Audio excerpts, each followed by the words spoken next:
My name is Emma, and I'm 31 years old. For the past 5 years, I believed that hard work, dedication, and results would eventually be rewarded in the corporate world. I thought that if I put my head down, delivered excellent work, and consistently exceeded expectations, success would naturally follow. I was naive about how politics, charm, and deception could triumph over actual competence in the modern workplace. This is the story of how my smooth-talking coworker Bradley stole credit for my most important project, got promoted to the position I deserved, and how I used his own lies to destroy the career he built on stolen accomplishments. I work as a senior data analyst at Meridian Financial, a mid-sized investment firm in Chicago. It's not the most glamorous job in the world, but I'm good at it. Really good. I have a master's degree in statistics from Northwestern, 6 years of experience in financial analysis, and a track record of identifying market trends that have saved our clients millions of dollars. I'm also what you might call a workaholic. I'm usually the first person in the office and often the last to leave. I spend my weekends reading financial journals and teaching myself new analytical tools. My idea of fun is building complex data models that can predict market movements with scary accuracy. Bradley Morrison, on the other hand, was everything I wasn't. Tall, handsome, and effortlessly charismatic, Bradley had joined our team 18 months ago with great fanfare. Our director, Richard Vaughn, had personally recruited him from a competitor, praising Bradley's innovative approach to market analysis and his impressive track record of client success. From day one, Bradley was treated like the golden boy. He got the prime office with the window view, he was invited to high-level client meetings that the rest of us could only dream of attending, and Richard seemed to hang on his every word during team meetings. The problem was that Bradley couldn't actually do the work. I noticed it almost immediately. During our first team project together, Bradley contributed virtually nothing to the actual analysis. He would sit in meetings nodding and making generic comments like that's an interesting perspective, or we should definitely explore that angle further, but when it came time to crunch numbers or build models, he was nowhere to be found. Bradley had a talent for making his lack of contribution seem intentional, like he was operating at such a high strategic level that the technical details were beneath him. I prefer to focus on the big picture, he'd say when asked about specific data points. That's where the real value is created. Meanwhile, I was doing the heavy lifting on every project we worked on together. I'd build the models, run the analysis, and write the reports, while Bradley would swoop in at the last minute to present the findings to clients and take credit for the insights. It was frustrating, but I told myself it was just part of paying my dues. Bradley had more experience dealing with clients, and I was still relatively new to the senior analyst role. I figured that if I kept producing excellent work, my contributions would eventually be recognized. I was wrong about that. The turning point came in September 2023, when our department was tasked with a massive project for one of our biggest clients, Hartwell Industries. Hartwell was considering a major acquisition, and they needed a comprehensive analysis of the target company's financial health, market position, and growth prospects. This was exactly the kind of high-stakes, high-visibility project that could make or break careers. Richard made it clear that whoever led this analysis successfully would be in line for the senior manager position that was opening up in the new year. I had been hoping for that promotion for 2 years. I had the qualifications, the experience, and a proven track record of successful projects. This was my chance to prove that I deserved to move up in the company. Richard assigned the project to both Bradley and me as co-leads, but it was clear from the beginning that we had very different approaches to the work. The Hartwell Industries project was the most complex analysis I had ever undertaken. The target company, TechFlow Solutions, was a mid-sized software firm with operations in 12 countries and revenue streams that were incredibly difficult to untangle. I spent the first 2 weeks of the project diving deep into TechFlow's financials, studying their quarterly reports, analyzing their customer base, and building predictive models based on industry trends and competitive dynamics. I worked 12-hour days and spent my weekends researching similar acquisitions to understand the potential risks and opportunities. Bradley's contribution during this phase was minimal. He attended our weekly check-in meetings with Richard, where he would summarize my findings in broad strokes and talk about strategic implications, without providing any actual analysis. When Richard asked specific questions about the data, Bradley would deflect to me. Emma has been doing excellent work on the technical analysis, Bradley would say. Emma, why don't you walk Richard through the customer retention numbers? I didn't mind doing the presenting, I was proud of my work and confident in my findings. But I was starting to notice that Richard seemed to view Bradley as the strategic leader of the project and me as the technical support person. By October, I had built a comprehensive financial model that could predict TechFlow's performance under various market scenarios.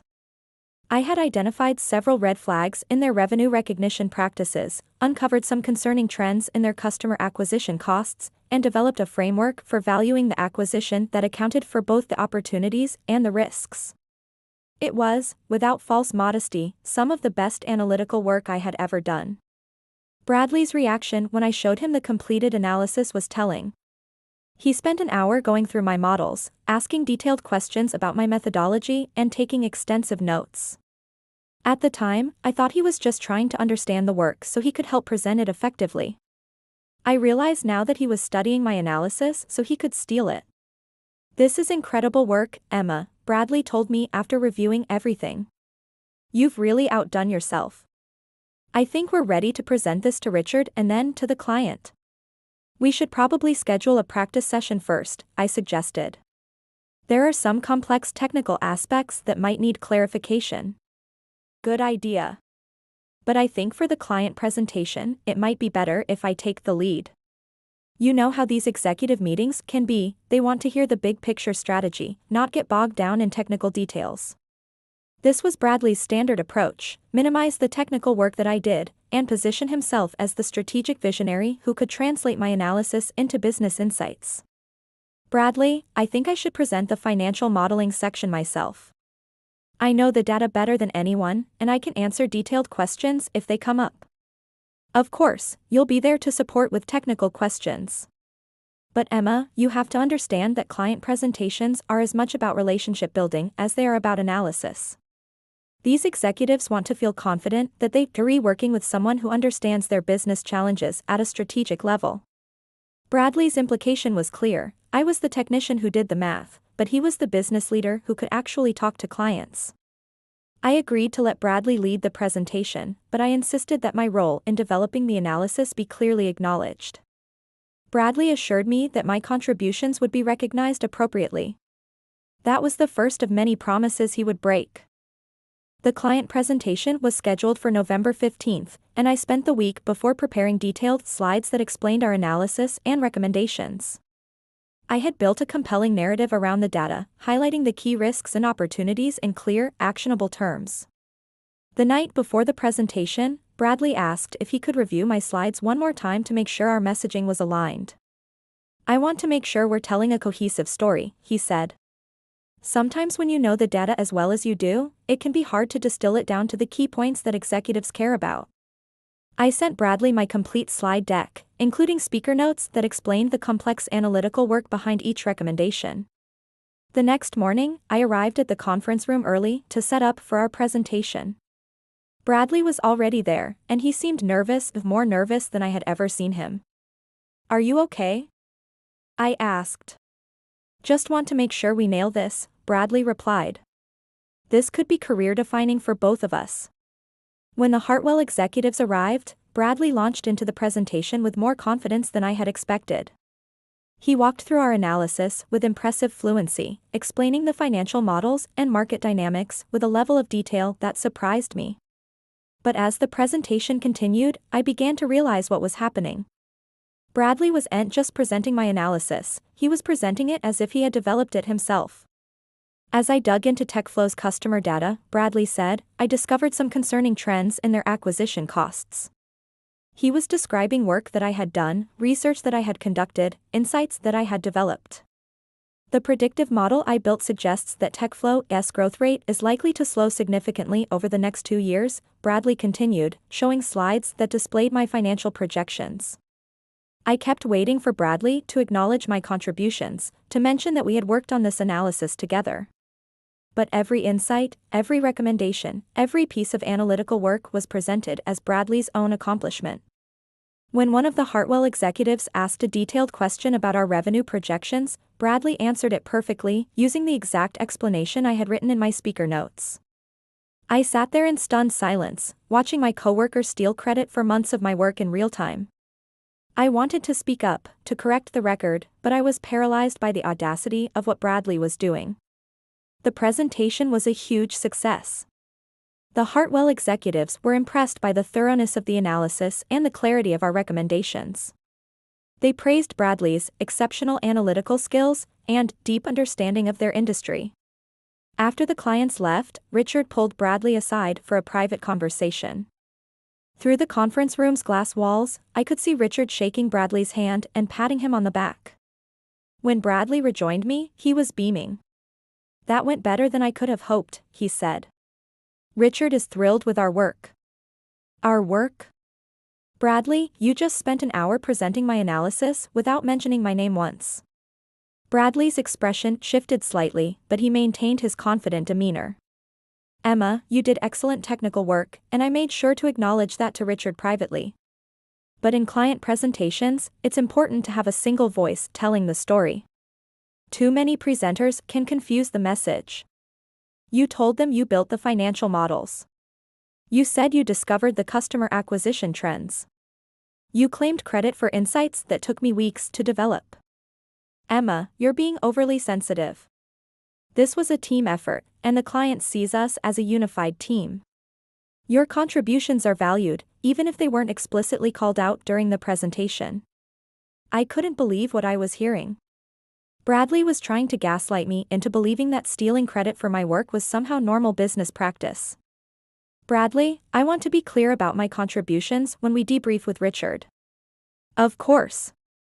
But Emma, let me give you some advice. Focusing too much on individual credit can hurt your career advancement. The executives care about results, not who did what specific tasks." That afternoon, Richard called Bradley and me into his office to discuss the presentation. "Outstanding work, both of you," Richard began. The client was incredibly impressed with the depth of analysis and the quality of insights. "Thank you," I said.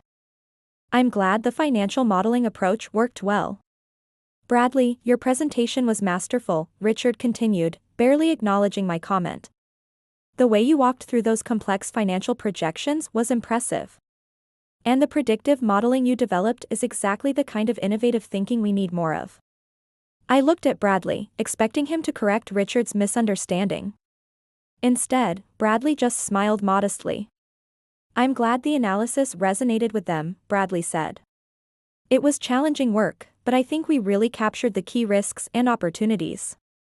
Richard spent the next 10 minutes praising Bradley's analytical skills, his client presentation abilities, and his strategic thinking.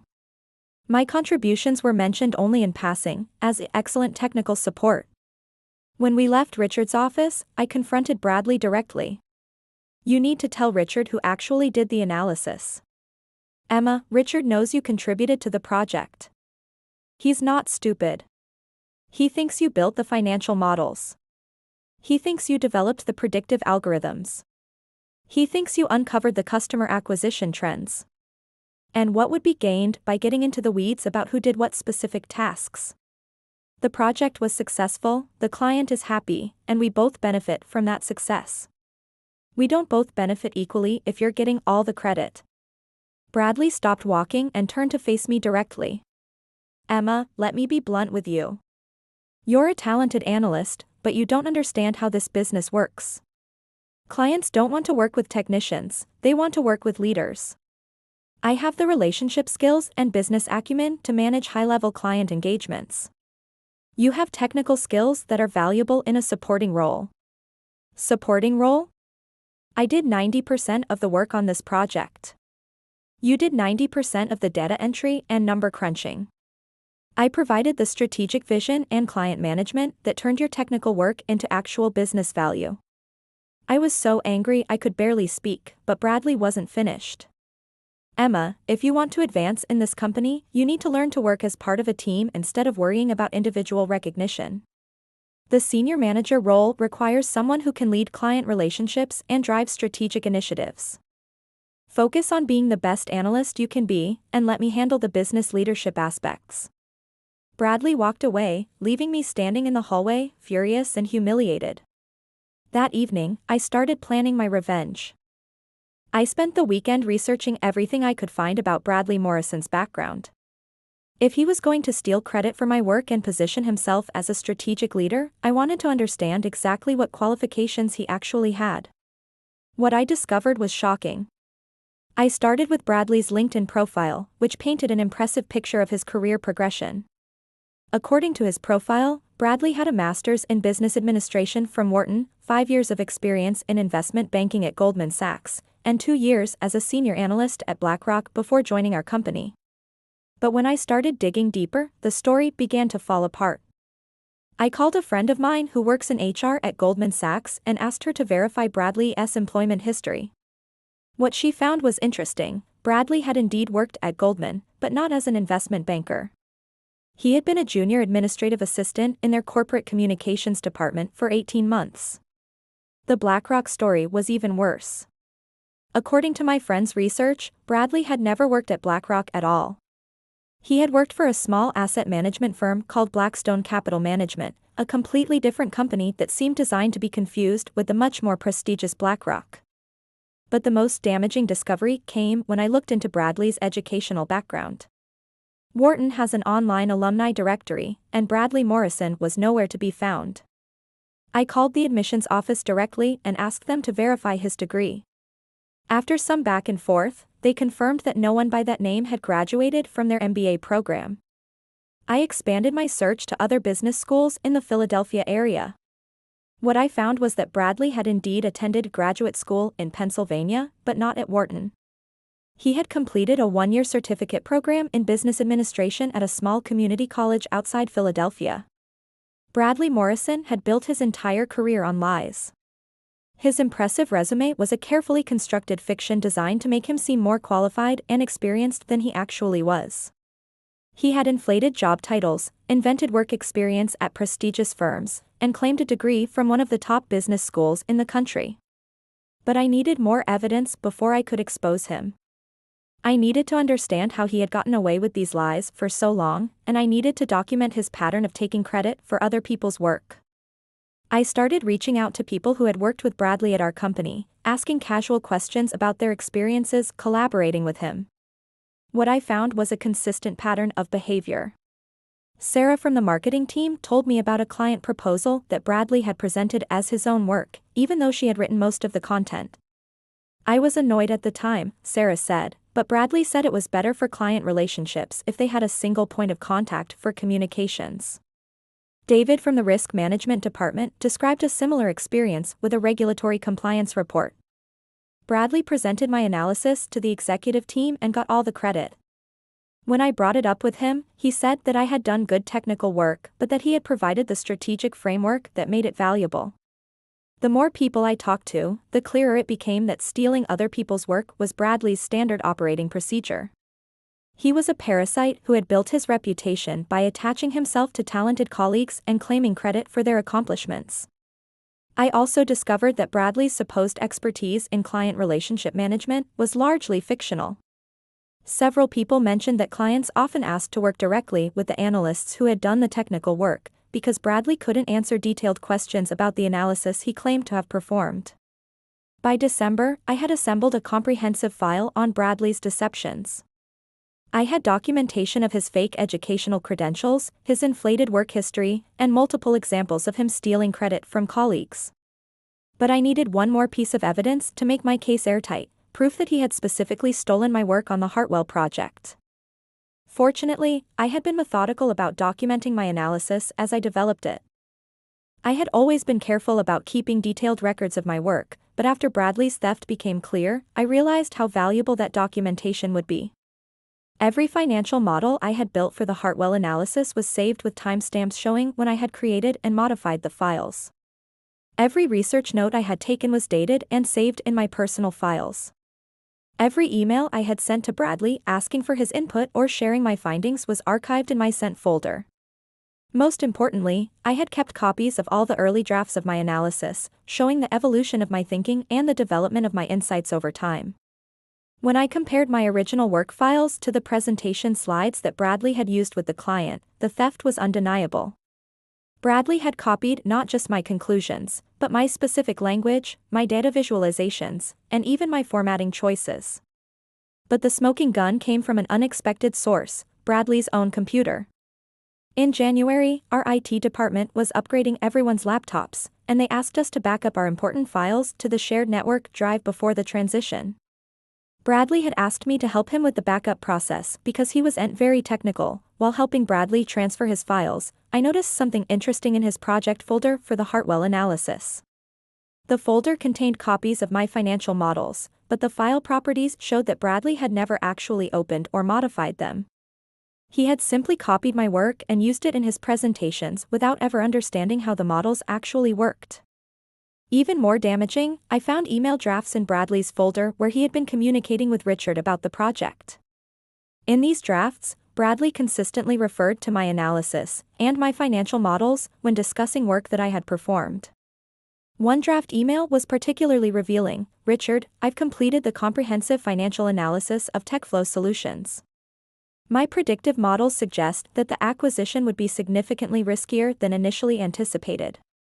I'll walk you through my detailed findings tomorrow." This email was dated 3 days before I had actually finished the financial models. Bradley had been claiming credit for work that didn't even exist yet. By February 2024, I had assembled irrefutable evidence of Bradley's deceptions. I had proof that he had lied about his educational background, inflated his work experience, and systematically stolen credit for other people's work. The question was how to use this information most effectively. I considered going directly to Richard with my evidence, but I realized that might not be the best approach. Richard had clearly been impressed by Bradley's performance, and there was a risk that he might dismiss my concerns as sour grapes from someone who was jealous of Bradley's success. Instead, I decided to wait for the right moment, a moment when Bradley's lies would be exposed in the most public and humiliating way possible. That moment came sooner than I expected. In March, our company was invited to present at the Regional Financial Analysis Conference, a prestigious industry event that attracts hundreds of financial professionals from across the Midwest. Richard decided that Bradley should represent our company with a presentation about innovative approaches to acquisition analysis. Bradley's presentation topic: Advanced Predictive Modeling in M&A Due Diligence, a presentation that would be based entirely on the analytical techniques I had developed for the Hartwell project. This was my opportunity. The Regional Financial Analysis Conference was held at the Chicago Marriott downtown, and it was a big deal for our company.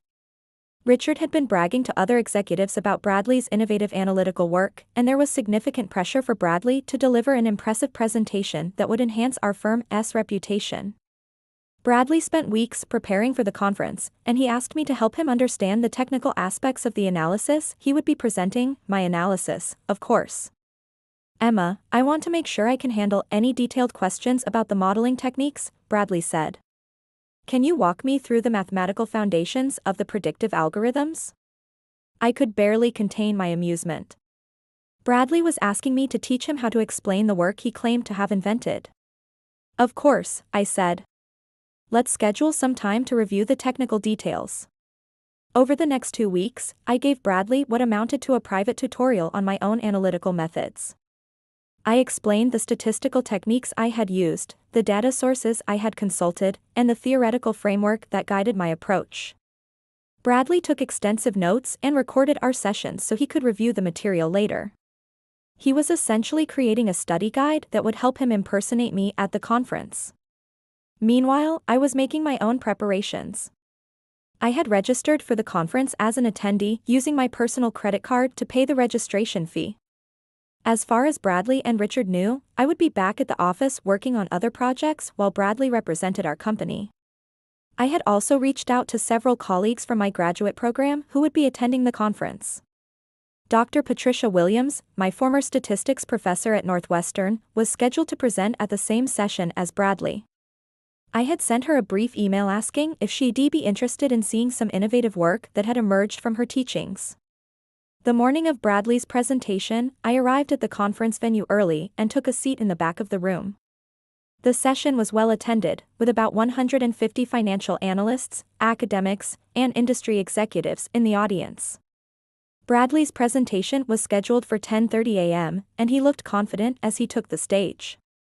He had clearly rehearsed extensively, and he launched into his talk with the kind of polished delivery that had made him successful in client meetings.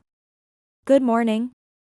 I'm Bradley Morrison from Meridian Financial, and I'm here to share some innovative approaches to acquisition analysis that have helped our clients make better investment decisions. Bradley proceeded to present my work with impressive fluency.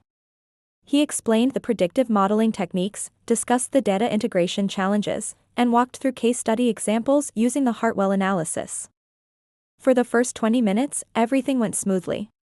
Bradley hit all the key points, answered a few basic questions from the audience, and seemed to be building toward a successful presentation. Then Dr. Williams raised her hand. Mr. Morrison, I'm curious about the theoretical foundation for your statistical approach. Can you explain why you chose a Bayesian framework for your predictive models rather than a frequentist approach? It was a sophisticated question that required deep understanding of statistical theory, the kind of understanding that I had, but Bradley definitely did not. Bradley paused for a moment, clearly caught off guard. That's a great question. The Bayesian approach, well, it provides more flexibility in handling uncertainty. Dr. Williams nodded politely but pressed further. Can you elaborate on your prior distribution assumptions and how you handled the computational challenges of the MCMC sampling? Bradley's confidence began to crack. He had no idea what Dr. Williams was talking about, because he didn't actually understand the statistical methods he was presenting. The computational aspects are quite technical, Bradley said, clearly stalling. I'd be happy to discuss the implementation details with you after the session. Dr. Williams wasn't satisfied with that answer. Mr. Morrison, these computational considerations are fundamental to the methodology you're presenting. Surely you can explain how you address the convergence issues that are inherent in this type of Markov chain Monte Carlo analysis. Bradley was now visibly sweating. He had reached the limits of what he could fake, and it was becoming obvious to everyone in the room that he didn't understand the work he was presenting. Well, the convergence issues, that's a complex topic that involves various technical considerations. Bradley was floundering, and I could see audience members starting to look puzzled and skeptical. That's when I raised my hand. Mr. Morrison, I have a question about your data sources. You mentioned using proprietary customer acquisition data in your analysis. How did you gain access to that information? Bradley looked relieved to have what seemed like an easier question. We worked closely with the client to obtain comprehensive data sets that informed our analysis. That's interesting, I continued, standing up so the entire room could see me. Because I'm looking at the original data files right here on my laptop, and they show that I was the one who requested that customer data from TechFlow Solutions on October 15, 2023. A murmur went through the audience. Bradley's face went pale. I'm sorry, I don't understand your question, Bradley said weakly. Let me clarify, I said, projecting my voice clearly. My name is Emma Chen, and I work with Mr. Morrison at Meridian Financial. Every piece of analysis that Mr. Morrison has presented this morning was developed by me. The predictive models, the statistical framework, the case study results, all of it was my work. The room erupted in confused chatter. Dr. Williams looked shocked, and I could see conference organizers starting to move toward the front of the room. That's not accurate, Bradley stammered. We worked on this project as a team. Mr. Morrison, I said calmly, if this was truly your work, you should be able to answer Dr. Williams' question about MCMC convergence. You should be able to explain why I chose a Bayesian framework instead of maximum likelihood estimation. You should be able to discuss the challenges of integrating financial data with customer behavior analytics. Bradley opened his mouth, but no words came out. I continued, the reason you can't answer these questions is because you didn't develop this methodology. You don't understand the statistical theory behind it, you don't know how the models were implemented, and you've never actually run the analysis yourself. Dr. Williams stood up from her seat. Ms. Chan, are you saying that Mr. Morrison is presenting your work without attribution? That's exactly what I'm saying. And I have documentation to prove it. I pulled out my laptop and connected it to the presentation system. Within minutes, I had displayed file timestamps showing when I had created the original models, email records showing my communications with the client. and comparative analysis showing how Bradley had copied my work without understanding it. The evidence was overwhelming and undeniable. The conference organizers quickly ended the session and asked both Bradley and me to meet with them privately. Within an hour, the story had spread throughout the conference, and by that evening, it was being discussed on financial industry social media. Bradley's career was over. The investigation that followed revealed the full extent of Bradley's deceptions. Our company hired an outside firm to review his background and his work history, and everything I had discovered was confirmed and expanded upon. Bradley had indeed lied about his education, inflated his work experience, and systematically stolen credit for other people's work throughout his career. The investigation also revealed that he had been inflating his billable hours and claiming credit for client relationships that other people had developed. Bradley was fired immediately, and Richard was forced to issue public apologies to clients and colleagues. The company also implemented new procedures for verifying employee credentials and documenting individual contributions to team projects. I was promoted to senior manager, the position that Bradley had been positioned to receive, and I was given a substantial raise and bonus as compensation for the work that had been stolen from me. The promotion also came with something even more valuable: the respect of my colleagues and the recognition that I was a talented analyst who could deliver results on my own merit. Bradley never worked in financial analysis again. His reputation in the industry was destroyed, and his name became synonymous with academic fraud and workplace theft. 6 months after the conference incident, I received a LinkedIn message from Bradley, the first communication we'd had since that disastrous presentation. "Emma, I know you probably don't want to hear from me, but I wanted to apologize for what happened. I got caught up in trying to advance my career and I made some terrible decisions. I know I can never undo the damage I caused, but I hope someday you can forgive me." I read his message twice before deciding how to respond. Bradley, you didn't just make some terrible decisions. You built your entire career on lies and theft. You stole months of my work, lied about your qualifications, and tried to destroy my professional reputation when I challenged you. The only thing you're sorry about is getting caught. I never heard from Bradley again. Today, I'm a director at Meridian Financial, leading a team of analysts and working directly with our most important clients. I've spoken at multiple industry conferences about my analytical methods, my real analytical methods, developed by me and credited appropriately. The experience taught me valuable lessons about workplace politics, the importance of documentation, and the power of truth to overcome deception. Bradley thought he could steal my work and build a career on stolen accomplishments. He was wrong. In the end, competence beats charisma, and truth beats lies. But you have to be prepared to fight for both.